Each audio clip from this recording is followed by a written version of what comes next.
I was about 5 because one of my cousins actually told me that I couldn't dance, so I told my mom I need to take dance class as soon as we get back home. And we were coming from Louisiana, which is where my whole family is, and we went back to Maryland, which is where I grew up mostly.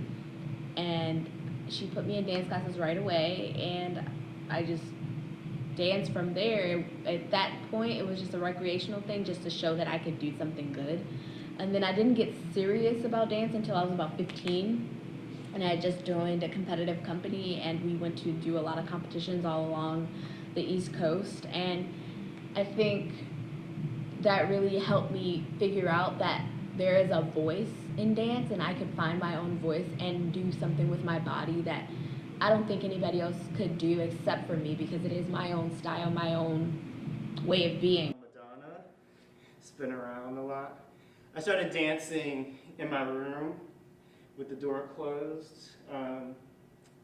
It's kind of like a little private practice. When I got to college is when I started, I think, taking classes. The first class I took was called a social dance class. I thought it was going to be like hip hop, and it was actually like the foxtrot, and I was so embarrassed because a lot of the football players, I went to University of Florida down in Gainesville, a lot of the football players had to take it as part of their physical education, so I stayed in it just because I didn't want to seem like I was giving up.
When I was around 11 years old, I tell the story all the time, I was walking up the stairs and my dad was behind me. I was pumping up the stairs is what I call it.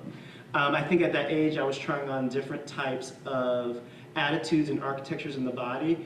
I had seen my mother and my grandmother walk in a certain way, which was kind of like with their hand and their hips kind of a little open and loose, and so I was pumping up the stairs at the time, and my dad was behind me. I remember him saying, "Why are you moving like that?" He said, "Why are you moving like that?" No, he wasn't mad. He was scared. My dad wrote this book, It's God a White Racist. So my dad's out there, right? Like he's not, he's not like a conservative kind of person, but in the moment, it was very intuitive, I think, as a father. That way of moving scared him, because if I move like that outside, I might get my ass kicked.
would say to dancers now,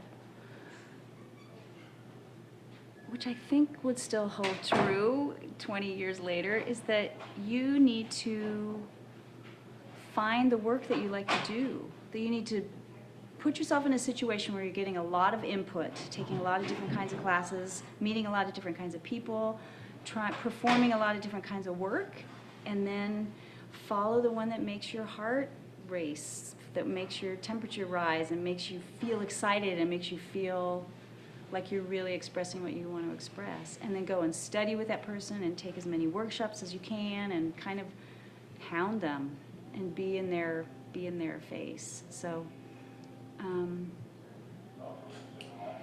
I mean, there is the phenomenon now of kind of pickup companies, which I think is good to experience. It's good to experience these things, but I think if you really want to find a way to go deeply into work, then you need to get a lot of input and then select and really study and focus on something and really put your whole heart into it.